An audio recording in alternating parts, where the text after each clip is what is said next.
शाम के 7 बज रहे हैं और आप देख रहे हैं प्रदेश प्राइम। मैं हूं दीपिका सिंह। प्रदेश प्राइम के पहले सेगमेंट अपना यूपी में हम बात करेंगे यूपी की सारी बड़ी खबरों की, लेकिन उससे पहले नजर डालते हैं लोकसभा में गरीब सवर्णों को 10% दिए जाने वाले आरक्षण बिल पर चर्चा जारी है। सामाजिक आधिकारिक मंत्री ने लोकसभा में ये बिल संशोधन पेश किया है। साथ ही उन्होंने दावा किया कि इस बिल से उन सवर्णों के या दूसरी जाति के लोगों को भी मुख्य धारा में शामिल किया जा सकेगा जो कि आर्थिक आधार पर काफी पिछड़े हुए हैं। सरकार का दावा है कि उनकी कोशिश है कि सभी को बराबरी का हक मिल सके। हालांकि विपक्ष कुछ और ही दावा कर रहा है। निर्णय लेने की जरूरत है, ऐतिहासिक प्रयास करने की जरूरत है। इन सामान्य वर्ग के गरीब तबके के लोगों को भी सामाजिक समता और सामाजिक समरसता की दृष्टि से मुख्य धारा में लाने का प्रयास किया जाना चाहिए।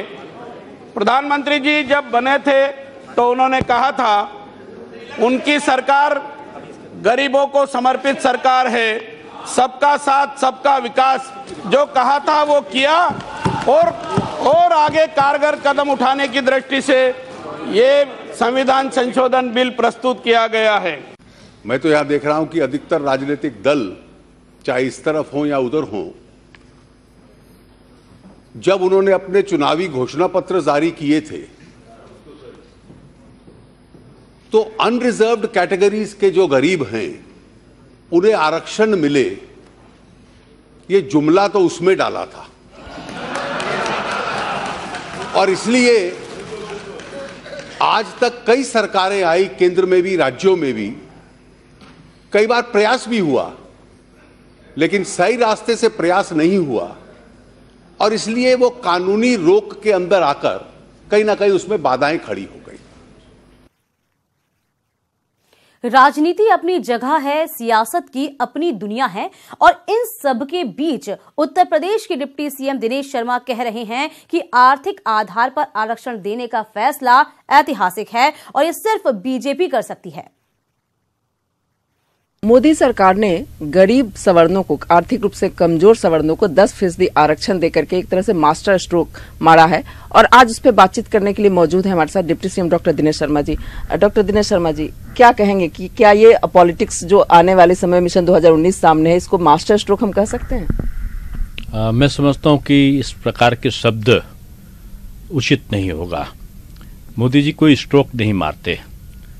मोदी जी सबका साथ सबका विकास की जो मूल अवधारणा है और पंडित दीनदयाल उपाध्याय जी का जो एकात्म मानववाद का मूल मंत्र है कि निचले तबके के जो भी कुचले पिछड़े जो लोग हैं उनको बराबरी पर लाना होगा अगर देश की हम उन्नति चाहते हैं तो। अनुसूचित के लिए, दलित के लिए, पिछड़े के लिए काम करते करते सवर्ण में भी जो गरीब हैं उनकी चिंता क्यों नहीं करेगी सरकार? उन्होंने कौन सा कसूर किया है? जिस चीज को कांग्रेस ने कभी नहीं सोचा भी नहीं इतने बड़े शासनकाल में किसी भी दल ने, मैं कहता हूं कि प्रधानमंत्री जी ने अपनी कार्यशैली से दिखा दिया कि जातियों से उठकर कोई अगर निर्णय ले सकता है तो केवल बीजेपी और प्रधानमंत्री श्री मोदी जी ले सकते हैं। पंडित दीनदयाल उपाध्याय के सिद्धांतों में बीजेपी चलती है, अंत्योदय को लेकर चलती है और उसी के तहत ये आरक्षण भी दिया जा रहा है। कैमरामैन श्रवण कुमार वर्मा के साथ रंजना, न्यूज 18 लखनऊ। राम गोपाल यादव क्या कह रहे हैं ये भी सुनिए। गोपाल यादव, उनसे हम बात करते हैं। सर, आप लोग यहाँ पर विरोध प्रदर्शन कर रहे थे, आखिरकार क्यों? सन 52 से लेके आज तक कभी भी सदन का एक्सटेंशन सदन को सूचित बगैर किए हुए नहीं हुआ है, कभी भी। आज पहली बार ऐसा हुआ है। तो कुछ परंपराएं होती हैं, अगर परंपराएं टूटेंगी तो हम लोग उसको ऐसे ही मूक दर्शक बनकर नहीं देखेंगे, विरोध तो करेंगे, इसलिए विरोध कर। सर, 10% पे जो सवर्णों को आरक्षण देने की बात की गई, जो इकोनॉमिक रूप से पिछड़े हैं, उस पर पार्टी का क्या रुख रहेगा? पार्टी उसका समर्थन करेगी। तो सर, हमें जब बैकवर्ड क्लास के लिए 54% की मांग करेगी क्योंकि 50% का बैरियर खत्म हो गया। तो साफ तौर पर पार्टी जो है वो इसका समर्थन करेगी, साथ ही साथ बैकवर्ड क्लास के लिए 54% आरक्षण की मांग भी करेंगे। कैमरामैन प्रकाश गुप्ता के साथ विनीत कुमार, न्यूज 18 दिल्ली। मोदी सरकार द्वारा सवर्णों को 10% आरक्षण के प्रावधान का मायावती ने समर्थन किया है। मायावती ने कहा है कि बीएसपी की बहुत पुरानी मांग है। बीएसपी ने इसके लिए संसद के अंदर और बाहर संघर्ष किया है। हालांकि मायावती ने इसे मोदी सरकार का चुनावी स्टंट भी करार दिया कि देश के गरीब सवर्णों के साथ साथ मुस्लिम व अन्य धार्मिक अल्पसंख्यक समाज के गरीब लोगों को भी आर्थिक आधार पर अलग से आरक्षण की सुविधा दिए जाने की बीएसपी की ये मांग कोई नई बात नहीं है, बल्कि बहुत पुरानी है। और इसके लिए संसद के अंदर व बाहर भी हमारी पार्टी ने काफी संघर्ष भी किया है, जो किसी से छिपा हुआ नहीं है। और इसलिए बीएसपी की लंबित पड़ी इस मांग को केंद्र की बीजेपी की सरकार ने वैसे अब काफी आधे अधूरे व अपरिपक्व तरीके से इसे स्वीकार तो कर लिया है, लेकिन इसके बावजूद भी स्वर्ण समाज के गरीबों को 10% आरक्षण दिए जाने के केंद्रीय कैबिनेट के कल के लिए गए फैसले का बीएसपी स्वागत करती है। इधर समाजवादी पार्टी ने बिल का समर्थन किया, साथ ही ओबीसी कोटा बढ़ाने की मांग भी कर दी। और आजम खान कह रहे हैं कि जो 10% आरक्षण की व्यवस्था की जा रही है, इसमें भी 5% सिर्फ मुसलमानों को दिया जाए। आज के दिन मुसलमानों की आर्थिक, शैक्षिक और सामाजिक स्थिति, जैसा सुप्रीम कोर्ट ने अपने फैसले में कहा है कि सिर्फ आर्थिक स्थिति ही बुनियाद नहीं होगी, बल्कि सामाजिक स्थिति। सच्चर कमीशन इस पर 10 साल पहले ही ये रिपोर्ट दे चुका है कि मुसलमानों की आर्थिक, शैक्षिक और सामाजिक स्थिति दलितों से भी बदतर है। इसीलिए हमने मांग की थी कि हमें दलितों की श्रेणी में कर दिया जाए मुसलमानों को। यूपी में महागठबंधन की सुगबुगाहट के बीच राहुल ने यूपी में सभी सीटों पर चुनाव लड़ने के संकेत दिए हैं। एक विदेशी चैनल को दिए इंटरव्यू में राहुल ने कहा कि उत्तर प्रदेश में कांग्रेस अकेले चुनावी रण में उतरने पर विचार कर रही है। ये पहला मौका है जब कांग्रेस के किसी बड़े नेता यूपी के रण में अकेले उतरने की बात कह रहे हों। दरअसल माना जा रहा है कि यूपी में सपा, बसपा और आरएलडी ने सीटों का बंटवारा तकरीबन फाइनल कर दिया है।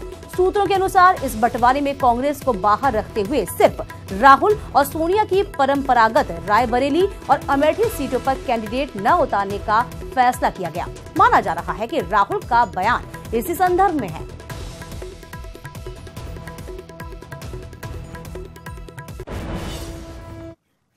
आरएलडी नेता जयंत चौधरी ने आज सपा मुखिया अखिलेश यादव के साथ मुलाकात की है। सपा दफ्तर में हुई इस मीटिंग में दोनों दलों के नेताओं ने शिरकत की। मीटिंग के बाद जयंत चौधरी ने कहा कि दोनों नेताओं के बीच वर्तमान राजनीतिक हालात पर चर्चा हुई है। सीटों शेयरिंग और गठबंधन के स्वरूप पर जयंत ने गोलमोल जवाब दिया। वहीं कांग्रेस को महागठबंधन में शामिल न करने के सवाल को भी जयंत टाल गए। अखिलेश जी के साथ बातचीत अच्छी हुई, जैसा हमेशा होती है। राजनीतिक परिस्थितियों पे भी हमने चर्चा करी, आगे का रास्ता क्या होना चाहिए देश के लिए, उस पर हमने चर्चा की। सर, अलायंस को लेकर बातचीत हुई, कितनी सीटों पर आरएलडी लड़ेगी, कुछ इस पे? ये सीट को लेकर आपको ज्यादा तनाव है, हमें नहीं। देश की दिशा और दशा पे हमने चर्चा करी। में जो गठबंधन होने जा रहा है उसका हिस्सा आरएलडी होगी, आप कंफर्म कर रहे हैं? देखिए, सारी चीज जब तय होंगी आपके आगे सब चीजें खुलेंगी, इंतजार कीजिए, थोड़ा सस्पेंस बना के रखिए। आज योगी कैबिनेट की बैठक हुई है। बैठक में 9 प्रस्ताव पेश किए गए, जिसमें से कुछ अहम प्रस्ताव खनन को लेकर पेश किए गए हैं। योगी सरकार ने खनन क्षेत्रों को आरक्षित करने का प्रस्ताव पेश किया है। साथ ही प्रदेश में एथेनॉल मिश्रित पेट्रोल पर दोहरे कर को कम करने के लिए वैट में छूट देने का भी प्रस्ताव किया। इसके अलावा 2013 में प्रयागराज में इलाहाबाद जंक्शन पर हुए हादसे की जांच की न्यायिक रिपोर्ट को सदन में पेश करने का प्रस्ताव पास किया गया है। प्रयागराज के महाकुंभ मेले के दौरान दिनांक 1 फरवरी 2013 को जो मौनी अमावस्या के अवसर पर प्रयागराज रेलवे जंक्शन पर हुई दुर्घटना की जांच हेतु कमेटी बनी थी। न्यायमूर्ति जो रिटायर्ड है ओंकारेश्वर भट्ट में उस सदस्य न्यायिक जांच आयोग की रिपोर्ट को कमीशन ऑफ इंक्वायरी एक्ट 1952 की धारा 3 की उप धारा 4 के अधीन सदन के पटल पर रखे जाने के लिए। अयोध्या मामले पर सुनवाई के लिए संवैधानिक बेंच को मंजूरी मिली है। चीफ जस्टिस ऑफ इंडिया ने मामले की सुनवाई के लिए 5 सदस्यीय संविधान पीठ के गठन को मंजूरी दे दी है। इसके बाद ये पीठ 10 जनवरी को मामले की सुनवाई करेगी। साथ ही यही बेंच तय करेगी कि मामले की सुनवाई रोजाना होगी या नहीं। आपको बता दें कि लंबे अरसे से मांग की जा रही है कि अयोध्या विवाद मामले की सुनवाई रोजाना की जाए ताकि जल्द ही इसमें फैसला आ सके। वहीं अब इस मामले में संविधान पीठ का गठन भी हो गया है, जिसे 10 जनवरी को तय करना है कि मामले की सुनवाई रोजाना होगी या नहीं। इस संविधान पीठ में CJI Ranjan Gogoi, justice SA. Bobde, justice NV. Ramana, justice UU. Lalit और जस्टिस डी.वाई. चंद्रचूड़ शामिल हैं।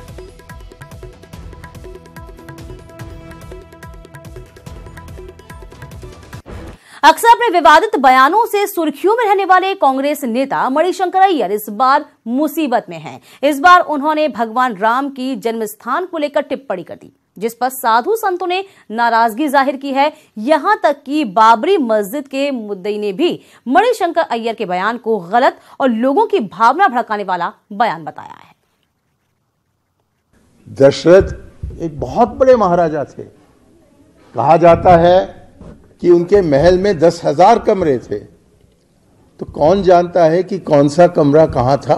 किसी के कहने सुनने की बात नहीं है।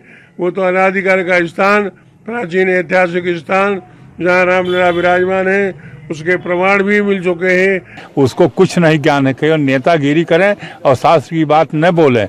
रामलला की जितनी जो जगह है वो पूर्णतया शास्त्र के द्वारा शोधित है। जहाँ रामलला विराजमान है वही राम की जन्मभूमि है, वही वो पैदा हुए थे और वही मंदिर बनेगा। विवादित बयान देने से कोई फायदा नहीं है, क्योंकि भगवान कहाँ राम पैदा हुए थे, भगवान कहाँ है। मैं मुसलमान होने के नाते भगवान का भी सम्मान करता हूँ, भगवान राम का भी सम्मान करता हूँ, मुसलमान भी सम्मान करता है। हमें चाहते हैं कि नेता ऐसा कोई बयान ना दे जैसे देश में जो है पूरे हिंदुस्तान में हिंदू मुसलमानों में एक नफरत की तरह की जो है कोई बात पैदा हो, इससे हिंदू मुसलमानों में दूरियां बने। प्रयागराज में हो रहे कुंभ के आयोजन पर एनजीटी भी नजर बनाए हुए है। एनजीटी ने उत्तर प्रदेश प्रदूषण नियंत्रण बोर्ड को आदेश दिया है कि वो कुंभ मेले के दौरान पर्यावरण मानकों की सख्ती से निगरानी करे और इस काम में किसी तरह की लापरवाही स्वीकार्य नहीं है। प्रधानमंत्री नरेंद्र मोदी कल ताज नगरी आगरा आ रहे हैं। पीएम की सुरक्षा में सभा स्थल पर एसपीजी ने डेरा डाल दिया है। पीएम मोदी 5100 करोड़ की योजनाओं का शिलान्यास और लोकार्पण करेंगे। पीएम के साथ सीएम सहित 26 वीआईपी मंच साझा करेंगे। प्रधानमंत्री के कार्यक्रम को लेकर डॉक्टरों की 7 टीमें और 2 सेफ हाउस बनाए गए हैं। आगरा में पीएम मोदी की रैली को ऐतिहासिक बनाने के लिए बीजेपी युवा मोर्चा कार्यकर्ताओं ने शहर में आमंत्रण यात्रा निकाली, जिसके तहत कार्यकर्ता बाइक पर सवार होकर शहर में निकले और लोगों को पीएम मोदी की रैली में शामिल होने के लिए न्योता दिया। कोठी मीना बाजार के सभा स्थल से ये यात्रा निकाली गई, जिसमें बड़ी तादाद में कार्यकर्ता शामिल हुए। इन सभी ने शहर के लोगों से अपील की कि वो बुधवार होने वाली पीएम की रैली में जरूर शामिल हों। अगली खबर आगरा से, जहां एक सिपाही ने खाकी को शर्मसार कर दिया। यहां नशे में धुत एक सिपाही जमीन पर बेसुध पड़ा हुआ दिखाई दिया। इस पर नशा इस कदर हावी था कि इसे ना तो खाकी की मर्यादा का ख्याल रहा, न ही खुद की इज्जत का। तस्वीरें आप देखें।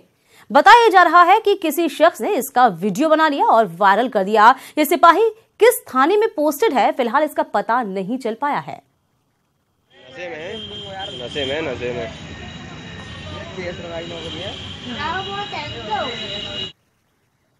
शामली में एक कोल्ड ड्रिंक की एजेंसी में संदिग्ध परिस्थितियों में आग लग गई है। आग इतनी तेजी से फैली कि उसने कुछ ही समय में पूरे गोडाउन को अपनी चपेट में ले लिया। आग से करीब 20 लाख रुपए का सामान जलकर खाक होने का अनुमान लगाया जा रहा है। मामला कैराना कोतवाली क्षेत्र के मोहल्ला खैल कला का है, जहां अचानक कोल्ड ड्रिंक में गोदाम में आग लगी। मौके पर पहुंची दमकल की गाड़ी ने किसी तरह से आग पर काबू पाया।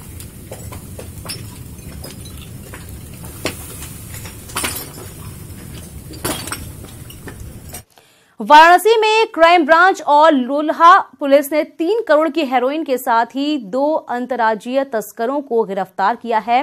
पकड़ी गई हेरोइन की मात्रा 1 किलो 654 ग्राम है और तस्करों का ये नेटवर्क नेपाल सहित पूरे पूर्वांचल में है। पुलिस अब इनकी गिरफ्तारी के बाद इनके नेटवर्क से जुड़े और भी तारों को खंगालने में लगी है। और इसी के साथ इस बुलेटिन में अभी के लिए इतना ही। इसके बाद आप देखिए अपना उत्तराखंड।